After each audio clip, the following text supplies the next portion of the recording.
Gets me through my morning every day. Ladies and gentlemen, Adelaide's Jodie and Hayesy on Nova.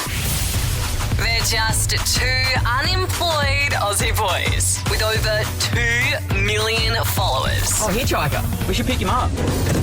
Thanks for the lift, fellas. What's in the box, mate? Oh, I just got my tambourine. I have my knife. Oh, what's that for, mate? It's just for my cake. They've been making us laugh at our phones for years. Now they're back on our screens with their brand new show, The List. It's more like a reverse bucket list of things you probably don't want to do before you die. Please welcome to Nova 919, the Inspired Unemployed Jack Steele and Matt Ford. Oh, it's Jack and Falcon. G'day, boys. Yay. How was that intro? What the hell? Hollywood production. I tell you what. The reviews are going to be good on that one. We only go the extra mile for the people we really care about. And I say this with all due respect, and it's above board. You two really get our juices flowing. So that's where we're at the moment. Yeah. That's a compliment I've never got before, but I'll take it. Imagine waking up and starting your day with that intro. Yeah. And then someone's going, "You're getting my juices flowing, boys." I'm ready. I'm ready for anything. Hey, boys, straight into it. Congratulations on your success. We were just having a bit of chat off air, and I think you guys are somehow getting better. I feel like the danger is when you start at such a high level with some of your videos, you're like, oh, geez, how do they keep this stuff up? But you guys are getting funnier. How the hell are you doing it? Maybe very gradually. I don't know. I feel like I'm flatlining if not going down, but... I honestly reckon because we freak out so much that we're not getting better, so we try so much harder. We have so much pressure on like making the next one good. Yeah. Which is also kind of not the best way to live your life. Yeah.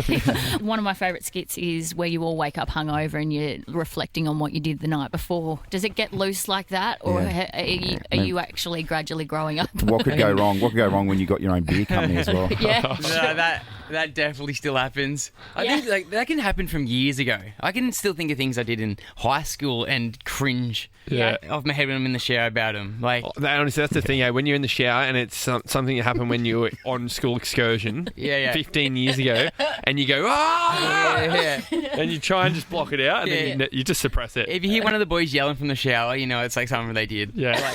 From the weekend or like 2 years ago or whatever. Boys, The List premieres on Network 10 and Paramount Plus. Tell us about it. It's a reverse bucket list of things around the world. This has been our dream to have a travel show. Like it's from the the first day when we started doing these videos. Imagine if we could have a travel show. Never thought it'd happen, and then we finally got the opportunity with Warner Brothers to do something, and we kind of had a bucket list. Me and Jack have always had a bucket list of things we want to do. I'm like, oh, we'd love to do this, and they're like, no, that will suck. Like no one wants to watch you go have fun. We're pretty much gonna make you go have the worst time of your life and film it, and hopefully people will get a kick out of that. Yeah, and every situation we go into is because we get to a country, say we get to Japan, and then someone like a local will deliver us a list. So it's an item of things that we've got to do in the country that's in Japanese, so you got to find someone to translate it, and then they start reading out what you got to do, and we genuinely don't know what these things are. And when we rock up to the activities or whatever it is, we are blindfolded in the bus, and we just have to sit there and wait. So when we walk out, it's like the first time we see it, which is a lot of anxiety. Very scary and a lot of anxiety. You guys are just suckers for punishment for the sake of our entertainment. We thank you so much. Oh, boys, we appreciate your time. Look, if you're not following the Inspired Unemployed on some sort of social media platform, then you're an idiot. What are you doing? Yeah. You obviously don't like humour. The List premieres on Network 10 and Paramount Plus. Guys, thank you so much for the time, and congratulations. Thank you. Thanks, guys. Appreciate it. You're welcome for the intro. That was good. Warning, the following segment is for mature audiences only and may contain adult content, graphic language and nudity. Not that you'll see it. If easily offended, well, you're about to find out just how easily. Your father, he's on the naughty list. Jodie and Hayes's Naughty at 6:40. Naughty. Oh, Joes, I'll say this much. If you're going to have an online affair, do it properly, okay? Do it properly. And make sure at some stage it turns physical and you know exactly who you're dating. Good advice, Uncle Andrew. What's happened? Thank you very much. Let me take you through a couple from Northern Ireland. Their name is Sarah Dalglish and her husband Clive. Yep. She's 61, he's 67. Yep. They were married for 16 years. Sarah noticed some unusual charges on their shared credit card, leading to Clive to admit he'd been sending money to a woman he'd met online. Oh. Long story short, he sent her approximately $2,700 in Apple gift cards. He thought that she was a famous porn star. Whoa. It turned out it was just a random person scamming Clive. Oh, Clive. Good work, Clive. Clive, you Nice. absolute dummo. Yes. Clive recognised the scam after watching a TV segment on similar frauds. The emotional betrayal led to the couple's separation, with Clive moving out and taking responsibility for the incurred debt. Oh, well done, Clive. Well done. Really good guy. Yeah. It's bad enough to have an affair, Yeah. but don't have an affair with a Nigerian prince who you thought was Brad Pitt. Come on. Yeah. Just be better, ladies and gentlemen. And I just feel like in this day and age, there is no way known you can get away with anything online affair related because you will get caught. 100%. Because it's all traceable, isn't it? There's a trail. Yeah. There's a trail. Yeah, and also you could never get away with an affair. Do you know why? I'll tell you why. Because your wife, Cara, gives you an allowance every week. So she knows every cent that's spent in the Hayes household. So if you start spending money to a Nigerian prince, she got to know about it. Do you know how bad I am at keeping things in? So sometimes Cara will be like, you've done something, haven't you? What have you done? I'm like, nothing. Everything's fine. I am living a very wholesome life. She's like, you haven't fed the cat, have you? Yeah. I'm like, no, I haven't. I'm sorry. I'll do it now. I'll do it now. You'd be Let alone having an affair. useless in this space. Hey, Andrew, there's $790 on the credit card. Have you been having bacon and egg rolls again every single morning for breakfast? Yes, I've been sending the funds to Essex. It's a joke. It's a joke. It's a joke. That is a good joke. Jodie and Hayes's Monday Morning Joke Off. Yep, best way to start the week. That's a nice, firm, warm injection of humour. Yeah. Wouldn't you agree there, Jokes? I 100% could not agree with you more. Good stuff. All right. Who wants to go first? I'll go first. I'll kick it off. All right. It can only go up from here. Short and sharp is my theme this morning. You ready to go? Yeah. So I asked my landlord if I could set up a cloning lab in my apartment. Oh. He said, sure. Make yourself at home. Oh, my very goodness. Oh, my Thank you, guys. Thank you. Appreciate it. So you've been spending the weekend with your kids because that had real dirt vibes about My it. kids like those short, sharp jokes. I don't get them. Oh. They just feed off my tone. Yeah. All right. Producer Molly, can you top that? Okay, mine's brutal. What's the difference between an influencer and a bench? One can support a family. It's good. I do like that. But the other one's like super popular. Yeah. Good endorphin release with all the likes and shares. And they get so many people slide into their DMs. Oh my God, I'm just going to address all of you as a group, guys, because I don't want to go back individually because it's too much time. All right, Joe, let's finish this off. What do we got? A little girl asked her father, "What is sex?" The father thinks, "This is the day I have to tell my little princess everything about sex." He sits her down and explains it, including conception, sperms, eggs, ovulation. You get the picture, the whole gamut, Andrew Hayes. Then the little girl asks, "Daddy, what is a couple?" And he explains that a couple is when two people are romantically involved. It usually involves them having said sex. Then in his nervousness, he begins to over-explain, as you do, the different positions. And finally, he cuts himself off and asks the little girl, "Why did you want to know about couples and sex?" And she said, "Because Mummy said that lunch is ready in a couple of secs." That's good. That's good. Good one, Dad. Good one, Dad. You idiot. A real Sharknado situation down at Henley Beach yesterday where, oh my goodness, a shark washed up onto the shore. So we need an expert because I want to know why these sharks are coming so very close to us humans. Anton Covino is from Shark Watch SA. Good morning, Anton. Good morning. How are you? Good. Now, is it my understanding, was there one or two sharks yesterday? Yeah, so just to elaborate, it was just one shark. So originally we thought that the shark had actually, the initial report that I'd received was that the shark had swum away and they successfully had rescued it. Unfortunately, just as quickly as it was sent on its way, it came right back in. So obviously a very distressed shark. It's the that, age... unfortunately passed away. Sorry, it's the age-old question about whales beaching themselves, but why on earth are these sharks coming so close to the shore at the moment? Well, the truth is we really don't know. Yeah. The experts are doing their best to, as quickly as they can, inform the public and, get some toxicology reports back to, I guess, all of us in order for us to better understand what's going on exactly. But there is a lot of speculation, a lot of theories at the moment. We do believe the most plausible cause would be that the algae bloom is causing these sharks to seek waters that are a little bit Cleaner. sort of out of the ordinary for their traditional behaviour. What we're seeing is a lot of sick marine life. Yeah. So whether or not it's going to be more or less of a threat to the public safety to enter the water, that's not something that I can answer. I would just simply say use your discernment. And the advice is if there is a food source around, if you're seeing schools of fish swimming around, then the best way to go about it is to avoid the water. Just because there's dolphins swimming around doesn't necessarily mean or indicate the presence or absence of sharks. And don't swim if there's a food source is the best piece of advice that I'm told to give at least. Anton, I just don't want to grow up in a time where my kids are coming through and they start to question whether Sharknado was based on a true story. Do you know what I mean?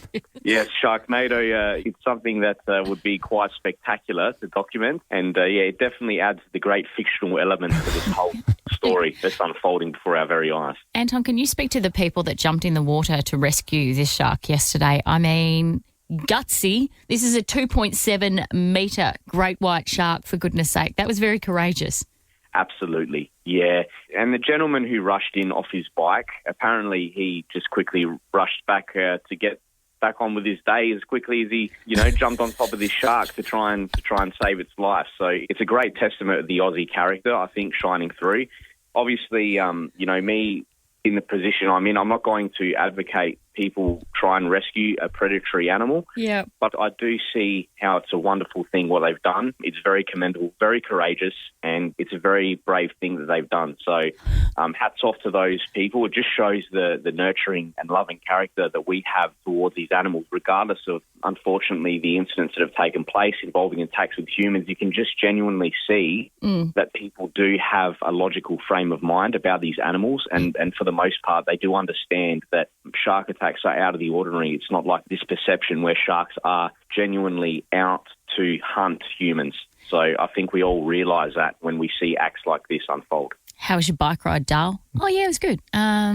Rescued a great white, then cruised down the coastline. You know what I mean? Crap. No, you didn't. No, you didn't. Take your hand off it, Daryl. Anyway, what's for brekkie? Anton Cavino from Sharkwatch SA, we really appreciate your time this morning. Thank you so much. Thanks. Oh, this feels pretty awkward. It's a tricky one. Let's play a little game of you broke it, you should buy it. Yeah. Okay. Producer Molly, you had a situation where you went to a friend's place and tell everyone what happened to your worldly goods. Oh, no. Drank too much, didn't you? I feel sick. Just speak from the heart. Get it off your chest. It'll be therapeutic. All right. These friends are interstate. They can't hear you. You're okay. So we went to stay, dropped our bags there, and while we were out, their dog somehow opened the zip to my bag and just ripped through the contents. Jeez, dog dropped the bomb. Yeah. Was it a dog or a puppy? Well, it was two dogs.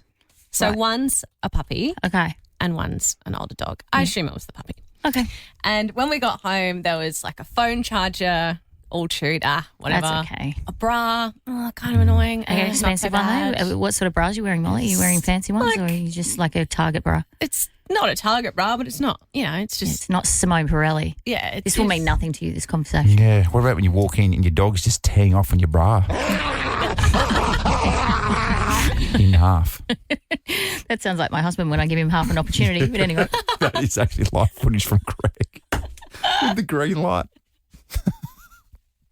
Anyway, as you were, producer Molly, as you were. The worst item was my brand new GHD straightener. Oh, no. I've never had one. I was saving up for ages, finally thought, all right, bite the bullet. You're going to have this for 10 years. And the little pup had chewed through the cord. Now, obviously, this is no one's fault. No. I feel like we could put some pretty solid blame on the pup. I don't know. Yeah.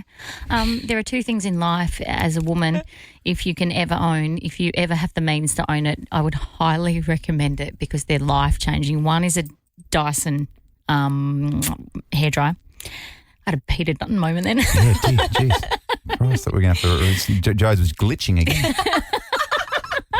And the second one is a GHD hair straightener. And I was so proud of you that you bit the bullet and you were like, this is an investment in my hair longevity. And you did it. And then a puppy chewed through it. Oh, my God. So sad. So we had to have this awkward conversation in the Uber on the way to the airport of what do we do? They very kindly offered to pay. and gave us some money. But I just feel terrible, like so awkward that they've had to give us this money. Should we have accepted it? So I just want to know if we've done the right thing. Like, has it happened to other people? Hang on. They didn't give you the full. GHDs, we well know, are very expensive. They only gave you half. They did. They gave us the money. I don't want to S-can your friends, but that's like it's only half. It's something, though. It's definitely something. Yeah. Oh, it's a tough one. Isn't it? Marissa, take us through it. What happened? So in school, I was playing basketball and my friend got a bit angry and ditched a basketball at me. It hit my pocket and smashed my phone. Oh, man. Yeah, I wasn't very happy at all. So, and then what comes from that? Has there been any conversation about replacing the damaged phone? Yeah, so we messaged her and she's like, nah, I'm not paying for it. You can deal with it yourself. It wasn't me. Oh! It wasn't me? Yeah. Okay. I'd be so Well, angry. who was she blaming? The basketball? Yeah, she said it bounced and must have accidentally hit me from someone else. I'm like, oh, okay. Yeah, that'll make me so angry. Oh, Marissa, you poor Yeah, thing. very. And Marissa, do you know where she lives? Kind of. Okay. Well, if I've learned anything over the last few days, maybe you should turn up there and leave a little deposit on the porch. No. Can you not encourage? Honestly. That's what we do in South Australia. Marissa. To send a message, put on the driveway. This is a high school student. Oh, Rach. right, Can we okay, not sorry. encourage that sort of behaviour? My Thank fault. you. Good morning, Rach. What happened? Hi. I had a very, very similar thing happen to me. So when I was getting ready for my engagement party, my cousin was coming to visit and her poor GHD straightener got eaten by my puppy. Wait, so your dog ate it? My dog ate it. And so what did you do, Rach? What was the outcome? I replaced it. I put in the money for a new one and then she got, a really, really, really nice one.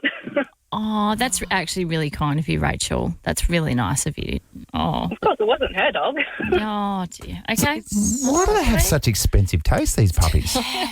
In hair straighteners of all things. It's outrageous, isn't It's it? me. Thank you so much, Rach. Oh, all right. Give us a call, 13 24 10. You break it, you buy it. Have you been in this situation? What should you do? Producer Molly's in a bit of an awkward situation. We're trying to help her out. Yeah, it's what we do here.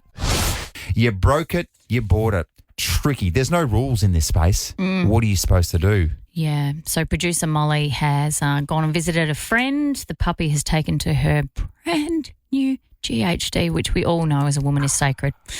They're expensive too, by the way. They're so expensive. So, even I know that. Yeah. So the question is, does producer Molly have the right to say, "Oi, you can pay for that, please"?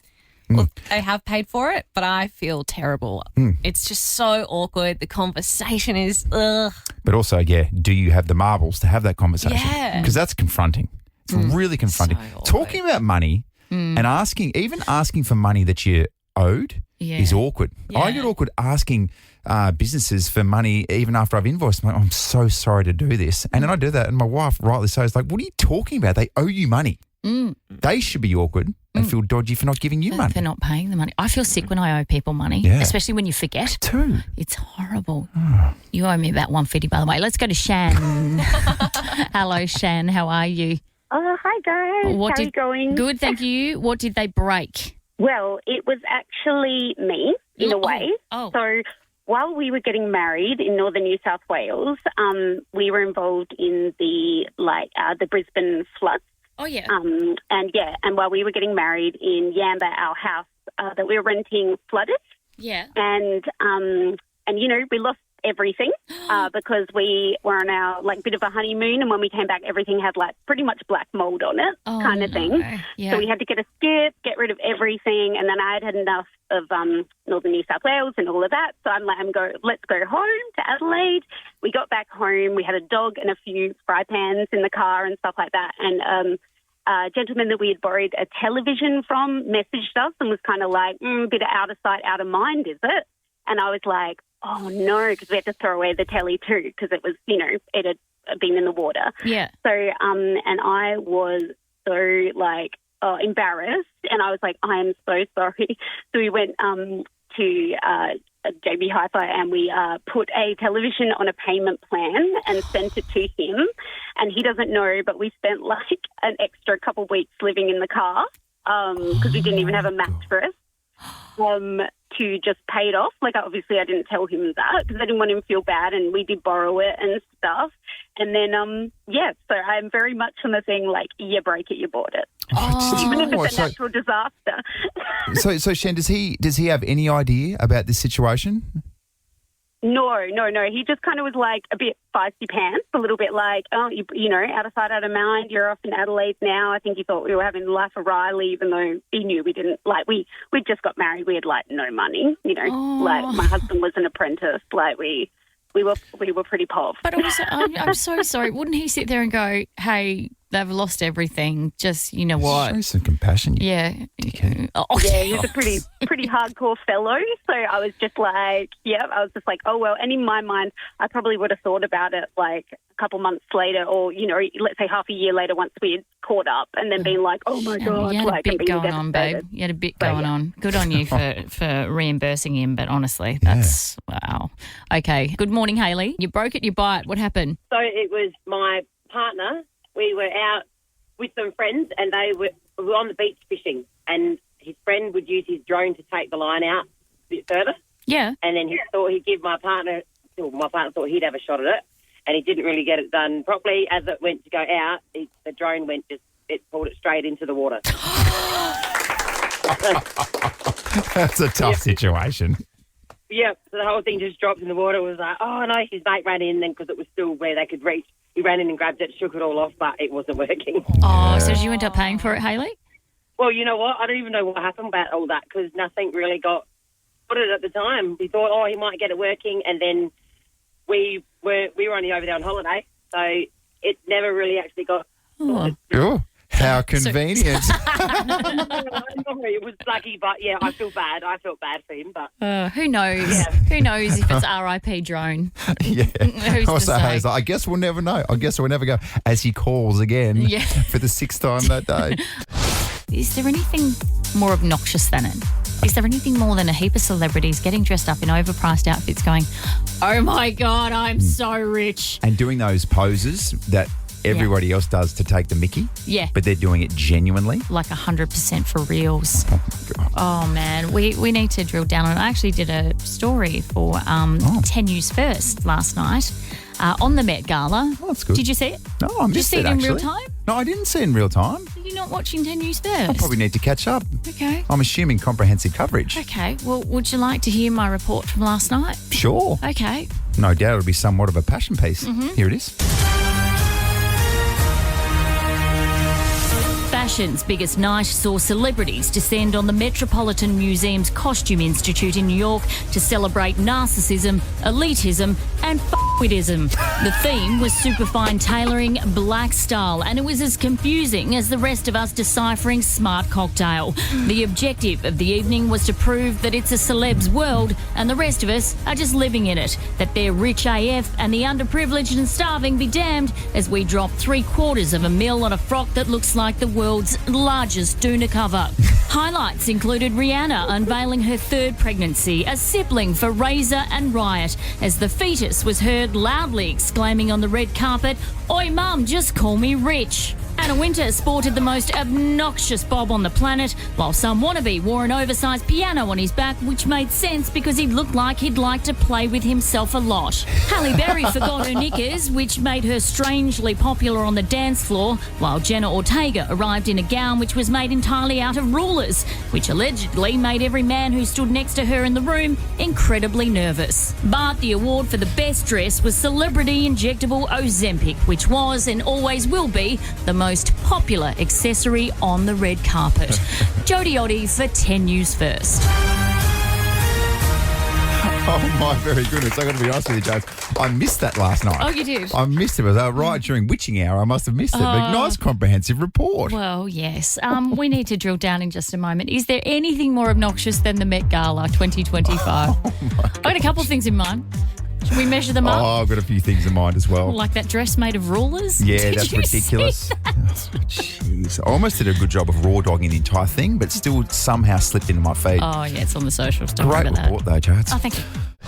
I tell you what, you covered all the bases for the Met Gala, Jodes. Well done. Well, I could be wrong on this, but I don't even think it's for charity. I think all the proceeds from that absolute wankfest go to the Met Gala, go to the museum. Oh, so it's not even... Goodness sake, I thought you were going to say something outrageous, like all proceeds go to Diddy's court case or something. Like that would be the worst result possible. Wouldn't it? Oh, my gosh. So we're asking the question this morning, feel free to get involved, 13 24 10, what's more obnoxious than the Met Gala? We've come up with a few ourselves. Do you want to go first? Yeah, I'll go first. You ready? Here's one for you. How Yep. about this? Is this more obnoxious than the Met Gala? Whistling in public. Oh, Oh, my gosh. what upset Keep those you? vibes to yourself, mate. Like, seriously. What upset you about whistling? Isn't it happy? Yeah, Is it joyous? but I get just picture it.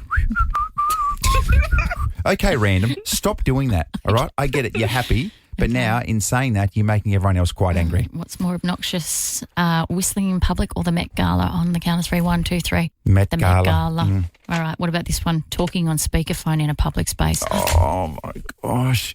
Anything more infuriating? I was having a pedicure the other day.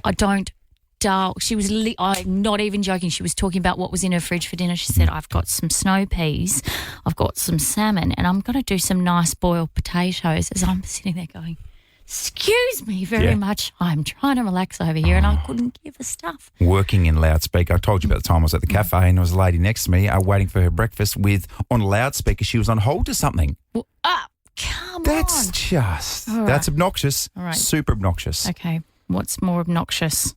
Talking on speakerphone or the Met Gala? All right. 1, 2, 3. Met Gala. Oh, my gosh. It's unanimous so far. Mm-hmm. Okay, I got one for you. Chewing with your mouth open. Yeah, hate that. In public as well. Hate that. 3, 2, 1. What's more obnoxious? Met Gala. All right, here's one for you. Kids playing their iPads out loud on a plane. On a plane. It's pretty obnoxious. Might have done that. You have not. Oh, we just get to a stage where, like, it's the only thing that's going to control them. But yes, very, very obnoxious. Okay, iPads on a plane out loud or the Met Gala. 3, 2, 1. Still the Met Gala. Isn't it? Yeah. All right, here's one for you. Ordering coffee and then waiting in the same spot for your coffee. No. For goodness sake, go stand next to the barista. And then you got to do the whole, sorry, have you ordered? Yeah, I've already ordered. Well, get to the left. God. It's so obnoxious. Okay. All right, this is a tough one, actually. Okay. Ordering coffee and standing in one spot or the Met Gala. 3, the Met Gala. 2, 1, Met Gala. Okay, this is the last one. Okay, here we go. What about this one? People, as you're walking down the street, blowing vape or cigarette smoke in your face. Oh, that is so obnoxious and makes you genuinely question humanity and what we're even doing here. Okay. On the count of 3, people blowing vape or ciggies in your face on the street or the Met Gala. 1, 2, 3. Met Gala. Can I have a bit of a whinge? The stage is yours.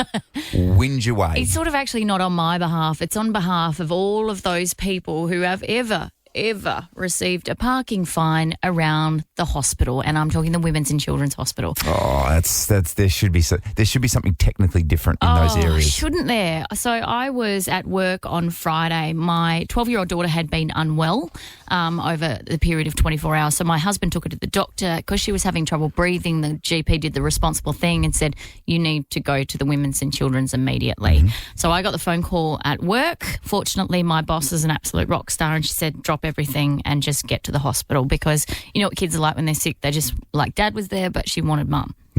So arrive at the hospital. We're in the emergency department. We were probably there for about 3 hours as they were trying to bring her heart rate down and her temperature down. Seeing your kid sick is a traumatic enough experience, right? Just even saying those things, you're like, oh gosh, I know. No one wants to be in that situation. It's tough. Awful. So then anyway, eventually she got the all clear to go home. So I walked out to the car, and what do you know, lo and behold, was a dirty big parking fine for $68 on my windscreen. Now, I rang my husband and I said, what happened with the parking? Because he obviously arrived in Weeds Pop Card, and he said, you can only pay for 2 hours. So they cap it. So it's like when you go to the footy and there's 2-hour event parking all around North Adelaide. Yep. Well, a footy game, have you ever known a footy game to go for less than 2 hours? No, unless you're a really, really super disgruntled Port supporter at Ballarat watching the Western Bulldogs beat them by 90 points, and maybe you leave early. But I don't know. You digress a little bit. Or you're a Carlton supporter and you leave at three-quarter time with alarming regularity. Classic. But my point being, like, it's okay. Like, it was a one-off for us. We don't have to go back to the Women's and Children's frequently because we don't have a consistently sick child. And it just made me think of all those kids who are chronically ill and how often those parents have to deal with the parking situation around the hospital. And, like, for me, I couldn't leave her. I couldn't leave her and go, I've just got to go top up the parking, doll, and then run the risk of a nurse or a doctor coming in while my child was lying ill in a hospital bed. What a ridiculous situation. Like, honestly, the state government, I know parking's been an issue around hospitals since Jesus was a boy, but honestly, it's so traumatic what parents are going through, and you throw that added layer on top of the nasty. And these families must be financially hard hit anyway, given the fact that they're dealing with a sick child. So I don't know. I just thought that was a disgrace. I thought it was an absolute disgrace on Friday. That's a great rant. Good rant. It's very, very fair. And do you know what? I feel better. Do you know what, Josh? What I will say is congratulations. Congratulations. Thank you. Why? Because that is the most filtered version of that story that I've ever heard. We heard a different version off air before, and I had to go clean my ears out.